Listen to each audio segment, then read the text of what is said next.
बोलो, थोड़ा जोर से बोलो यार, क्या कर रहे हो। अच्छा एक बात बताइए, एक अकाउंट्स बना, एक साल खत्म हुआ, अकाउंट्स बना, ऑडिट हुआ, शेयर होल्डर ने उसको अडॉप्ट किया एनुअल जनरल मीटिंग में, आरओसी फाइलिंग हो गई, कहानी खत्म, वो बंद बक्से में चला गया ना। कितने साल के लिए बंद बक्से में गया? 8 साल के लिए। अगर वो फिजिकल है तो, इलेक्ट्रॉनिक है तो जिंदगी भर के लिए बक्से में रहेगा। अच्छा, बक्से में जाने का मतलब वो गरा मुर्दा हो गया। क्या हम गरे मुर्दे को उखाड़ सकते हैं बाद में? मतलब रीओपनिंग का मतलब यही हुआ कि अकाउंट्स एडॉप्ट हो गया, सब कुछ हो गया, और 2-3 साल के बाद खोल रहे हैं वापस। रीओपन करने का मतलब समझ लो क्या होता है। रीओपन कर दिया, चेंज वेंज भी कर रहे हो। बोलो बोलो। कहेगा सर इतना कुछ लिखा हुआ तो होगा ही, क्योंकि अगर नहीं होता तो नो लिख के खत्म हो जाता कहानी। तो आंसर इज यस। याद रखिएगा, आप एडॉप्टेड अकाउंट्स, एडॉप्ट मतलब अकाउंट्स बना भी, शेयर होल्डर ने अडॉप्ट भी कर लिया, वो बक्से में बंद भी हो गया, आप उसको गरे मुर्दे को उखाड़ सकते हो। उखाड़ने के दो रूट हैं। पहला है, सुनिएगा, देखिए, कोर्ट ने ऑर्डर दिया है। किसने ऑर्डर दिया है? कोर्ट ने। या किसने ऑर्डर दिया है? एनसीएलटी ने। तब तो भाई कभी भी कुछ भी हो सकता है। तो याद रखिएगा, बशर्ते कि हमारे आपके कहने पे ये ऑर्डर नहीं देंगे। ये ऑर्डर तभी देंगे जब सेंट्रल गवर्नमेंट एप्लीकेशन लगाया हो, सेबी एप्लीकेशन लगा हो, इनकम टैक्स अथॉरिटी एप्लीकेशन लगाया हो, या कोई स्टैचुरी बॉडी एप्लीकेशन लगाया हो। हमारे आपके कहने से वो ऑर्डर नहीं करेंगे।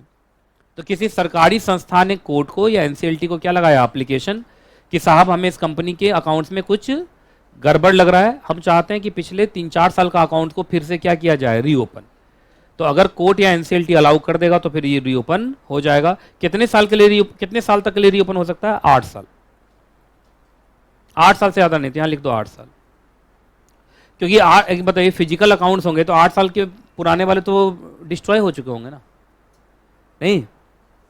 अगर फिजिकल हुए तो, लेकिन अगर इलेक्ट्रॉनिक है तो रहेगा। तो ये फिजिकल के हिसाब से लिख रहा है कि मैक्सिमम कितने साल तक का अकाउंट्स का रीओपनिंग हो सकता है? 8 साल। अच्छा, लेकिन फिर वही बात आपको याद होगा कि लॉन्गर के लिए भी कभी कभी बोलता है वो लोग। अगर आपका इंस्पेक्शन सब चल रहा हो, इन्वेस्टिगेशन चल रहा हो, तो हो सकता है वो आपको बोले कि 12 साल के लिए मेंटेन करो, तो फिर 12 साल। अरे जितने साल का मेंटेन होगा उतने साल का। जब जब कोठी या एनसीएलटी आ गया तो किसी भी अकाउंट से खुलवा सकता है। ये बात समझ में आ गया पहले? चलो अब दूसरा दूसरा केस है, कंपनी खुद रीओपन कर रही है वॉलेंट्री बेसिस पे। कंपनी खुद कर रही है। अब खुद कर रही है तो ज्यादा रिस्की है। क्यों? कंपनी तो उसको पुराने अकाउंट से खोल के चेंज कर देगी।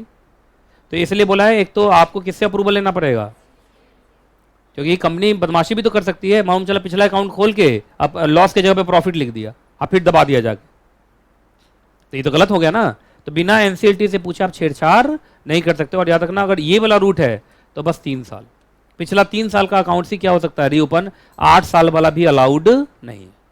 याद रहेगा। तो अगर कंपनी खुद करना चाहती है तो एनसीएलटी का अप्रूवल लेना पड़ेगा, और सिर्फ 3 साल का अकाउंट क्या हो सकता है? रीओपन। 3 साल से पुराना अकाउंट से रीओपन हो नहीं सकता।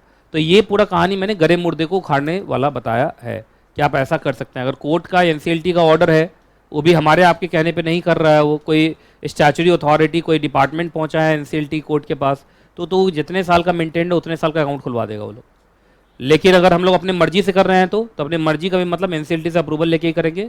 और मैक्सिमम कितने साल का अकाउंट रीओपन हो सकेगा? सिर्फ 3 साल का। 3 साल से ज़्यादा नहीं। याद रहेगा। चलिए जी, अब आते हैं आगे। हेडिंग बोलो।